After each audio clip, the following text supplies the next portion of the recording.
Welcome to the Talkin VAWLS Network. My name is Boogie Bentley. Absolute disappointing finish to a disappointing season for Josh Heupel and this football program in 2025. And I really don't think it played out the way a lot of us thought. If you rewind time and go back to the preseason, Nico leaves during the spring. In comes Joey Aguilar. We're not expecting a whole lot from Joey Aguilar. Nobody expected him to come in and lead the conference in passing yards, but we thought, hey, maybe we can go win 9-10 football games, playing some defense, living on this defense, run the football. Don't ask Joey Aguilar to do too much. But then again, you fast forward, Joey Aguilar leads the conference in passing yards, but it's the defense that's costing this team games. It's been maddening to watch this defense because it's Jekyll and Hyde. It's hot and cold. There are some good things, but then there's a whole lot of really bad things, right? A defense that's 22nd in the country in turnovers forced, second in the country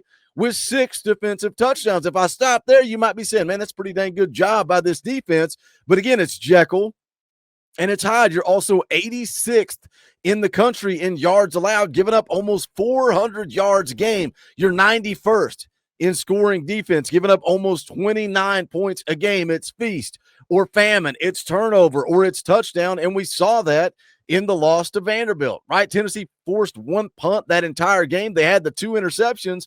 Outside of that, Vanderbilt marched up and down the field all day long, scored on every other possession until the clock hit 0. Tennessee could not get off the field. Tennessee could not get stops. Where are you at? Is it Tim Banks? Is it fire Tim Banks? Is it fire the entire defensive staff? Is it time to cut heads? Is it time to move on?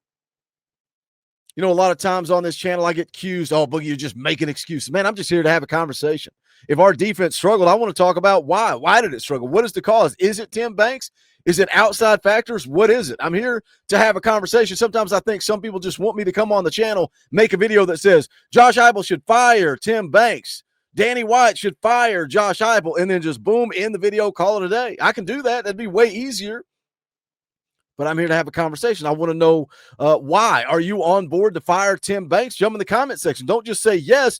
Tell me why. You can take stats. You can skew them. You can form whatever type of narrative you want to form off of stats. But if you are listening to this video and you think, Boogie, you do make excuses for Tim Banks. You do make excuses for Josh Heupel. Well, I'm going to go to somebody else. I'm going to go to a Georgia Bulldog fan. Yeah, I don't think there are any good Georgia fans. But why would a Georgia fan make excuses for Josh Heupel? Why would a Georgia fan make excuses for Tim Banks? I think it's interesting to take a listen to, but before we do that, I need y'all to do the YouTube stuff. Smash the thumbs up down there below the video. Quick, free, easy. It helps the channel. I would appreciate it. If it's your first time here, welcome to the Talkin VAWLS Network. We're not experts. We're not insiders. We're not media.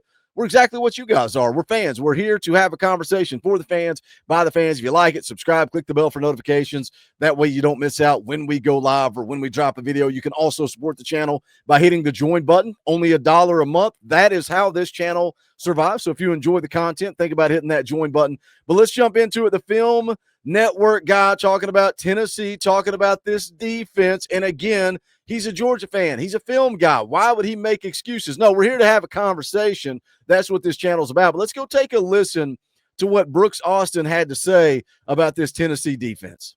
I looked it up today.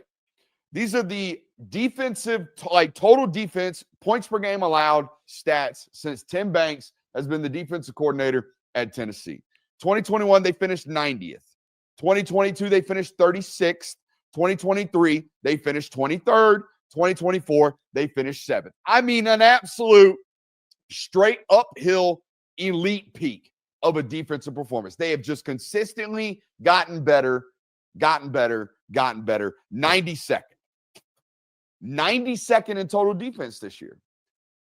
That's the maddening part for me, and I've talked about that a lot on this channel. Heck, I've talked about it kind of before every season. I've talked about it before this season because Tim Banks has been a hot topic, but sometimes I think that's the low-hanging fruit, right? It's the low-hanging fruit to go fire a coach, to go fire a coordinator. I heard it all last year. I heard it all of 2023 with Joey Halzle on the offensive side of the ball. We need to fire Joey Halzle. This offense sucks. It was Alex Golish. He's the reason why we had success on offense. But what does Josh Heupel do? What does Joey Halzle do? They self-scout, they evaluate, they go and they make changes. They make important hires at the analyst position and get more eyes on the body of work. Now you're up in the top 5 in the country in scoring offense. So should we have fired Joey Halzle? Now, some people still want to fire Joey Halzle, but again, I don't know if you have a reason for that, or if you're just mad, you're upset, you're not happy with 8-4, neither am I, so you want to see heads roll, because that's always the answer, is to fire coaches. So we flip over to the other side of the ball. Some people have been wanting to fire Tim Banks for years, but I saw Tim Banks take this defense that was an absolute train wreck. I've said it a million times on the channel. We had a walk-on long snapper taking reps at linebacker in spring camp, because that's how depleted this roster was when Josh Heupel took over. So Tim Banks inherited that defense, and he made it better year in and year out. And Brooks Austin almost seems kind of surprised as he's rattling off those numbers. But again, that's been the maddening part about this defense in 2025, because Tim Banks has trended up ever since he stepped foot on Knoxville. Some people don't want to hear it. Some people don't want to admit it. We lived on Tim Banks in this defense a year ago. We talk about 10-2 in a college football playoff. It's because of Tim Banks and this defense. It was not Joey Halzle. It was not the offense. It was not Nico Iamaleava. It was Tim Banks and this defense. They allowed just 16 points a game the entire season. How do we go from that to what we've done in 2025? A year ago, you held Oklahoma to 15, Florida to 17, Alabama to 17. 9 games into that season last year, you hadn't give up more than 18 points. All of a sudden, in 2025, you're 91st in the country in scoring defense. A season where, again, we really thought that we could lean on this defense. After Nico transferred and Joey comes in, you don't expect Joey Aguilar to lead this conference in passing yards. You don't expect this offense to go out and be explosive like it was. But you thought, hey, maybe we can continue to lean on this defense. And I think that's maybe what leads to some of the irritation, what leads to some of this, man, the noise that is being made from our fan base right now. And I know a big part of that's because you lost to Vanderbilt, and that's not acceptable. But a big part of the irritation is we've now seen what Joey can do. We've seen what this offense can do. Where in the heck is the defense? What could have been? Again, a lot of people say that I make excuses, which is stupid, to be honest, just because I don't scream to fire a coach without breaking into the context of the entire situation and having a conversation. Doesn't mean you're making excuses. It just means you're having a conversation. I want to talk about the whys. Why has a coach that has trended up for the past 4 years all of a sudden completely tank in 2025? And again, we're listening to the Film Network guy. We're listening to Brooks Austin, a Georgia fan. Let's hear what he has to say about that. So somebody's got to go. A head has to roll. All right. But is it Tim Banks? I don't know. I'll tell you this much. I don't know if it's a defensive philosophy problem, because let's be honest. It's not Tim Banks' fault that Jermon McCoy is out for the year.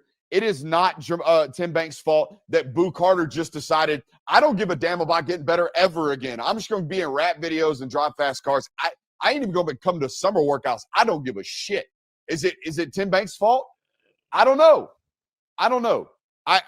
Is it Tim Banks' fault, right, that they also play a style of defense or offense that puts their defense at risk at a much higher rate than most football teams, right? Is it Tim Banks' fault that the interception rates and the turnover rates went up this year? Is it Tim Banks' fault that they couldn't consistently run the football, thus to protect time of possession, thus to protect their defense? You see what I'm saying? Like, we can contextualize all of these things. I will tell you this much. Whoever coaches safety and linebackers, we're going to bring them down into the room, though. We're going to bring them down into the coach's office if we don't fire the defense coordinator, and we're going to have a serious, stern conversation about whether or not you are the guy, because they were absolutely abhorrent at linebacker, and they were nowhere near as close to good enough at safety this year. So we need to talk about those things. But I don't know 100%. I can't sit here for one, and I tweeted it, but I can't 100% for certain sit here today and say, if you fire Tim Banks and hire a competent defense or a better defense coordinator or the next hot name, are you 100% better? I don't know that to be the case. Some interesting things there. Of course, he mentioned safety play, which that's Tim Banks. We got a problem with safety play. That falls on Tim Banks. We got a problem recruiting the safety position. That falls on Tim Banks. And we had a big conversation about that last night. 2-hour live stream. All hands were on deck. It was a good show. If you missed it, I will link it at the end of this video. Go back, give it a watch. Really good conversation with all the boys on the live stream. But he mentions Jermod McCoy being out for the year. He mentions Boo Carter quitting on this team. He didn't even mention Ricky Gibson going down for the year in the video. But again, I'm not allowed to talk about that, because if I talk about that, it's making excuses. No, it's not making excuses. Again, it's having a conversation as to what happened with this defense. One thing that I disagree with him on there is talking about Josh Heupel's offense, because that's the same offense that Tim Banks was continuing to make improvements every year statistically on the defensive side of the ball. So I don't buy into that. I think overall our defensive numbers are always going to be skewed, right? Because of Josh Heupel, up-tempo offense, it's always going to look a little bit different. Maybe where you rank nationally isn't going to be, it's going to be a little bit skewed just because of the offense that Josh Heupel runs. But again, that's the opposite that Tim Banks has been on since arriving in Knoxville. He has trended up since arriving in Knoxville to completely tank and have the worst scoring defense that he has had since being on Rocky Top. But interesting point, somebody's head has to roll. If it's not Tim Banks, is it William Inge? Again, a guy that we touched on briefly last night, linebackers coach. Now, recruiting-wise, he's recruited some young, elite talent in that linebacker room. Jaden Harmon, Jaden Perlotti, Edwin Spillman. Do they ultimately end up passing Jeremiah Thielander by in 2026? Arian Carter, man, he took a lot of criticism this year. Felt slow, felt off. Maybe that's because he was battling 2 turf toes, but the coaching staff felt like he was the best option to be out there playing. How much did those turf toes, how much did that injury all year long impact his play? Is that making excuses again, or is that just the reality of the situation? It's going to be key to see what happens with Rodney Garner after Alex Golish is hired at Auburn. When he was hired at USF, he picked up the phone and he called Coach Chop, and he tried to hire Coach Chop at USF. That ultimately didn't happen. But then again, you got to wonder about Coach G, because Coach G, we've touched on it the last month or so on this channel, he didn't sign his extension at Tennessee. And there's a lot of personal stuff going on with Rodney Garner. There's a lot of family stuff going on with Rodney Garner that indicated that he may want to get back closer to home. He may ultimately end up back at Auburn. A lot would depend on who the head coach was. He's got a pretty good relationship with Alex Golish. Do we see Coach G go back to Auburn? And if he does Coach Chop go with him? That would completely devastate the defensive line recruiting. Couple of other names worth noting. Joey Halsley didn't sign his extension. Kelsey Pope didn't sign his extension. I don't think we're going to see anything happen before early signing day on Wednesday. Again, if I woke up tomorrow and Tim Banks was fired, let's roll. I'm ready to go. Let's get some new blood in here. Let's get some fresh blood in here. Again, I am just here to have a conversation. If you want to fire Tim Banks, I completely get it. I understand. I get it. But let's talk about why. Let's talk about why this defense ended up the way it was. Let's talk about why you want to fire Tim Banks. And more importantly, let's talk about who are you going to go hire to come in and replace Tim Banks. I saw that video from the Phil Network guy. Wanted to jump on here and talk about it. As always, smash that thumbs up on the way out the door. Go check out the Talkin VAWLS merchandise. You can go to bonfire.com/store/Talkin VAWLS. You can help support by hitting the join button down below. There's a link in the description for our Patreon account. You can join our EA Sports College Football Dynasty. You can join our game day chats. You can just support this channel. Again, for the fans, by the fans, also fan funded. We do not survive without your support. But that is going to do it for this one. This is the Talkin VAWLS Network. My name is Boogie Bentley. Go Big Orange.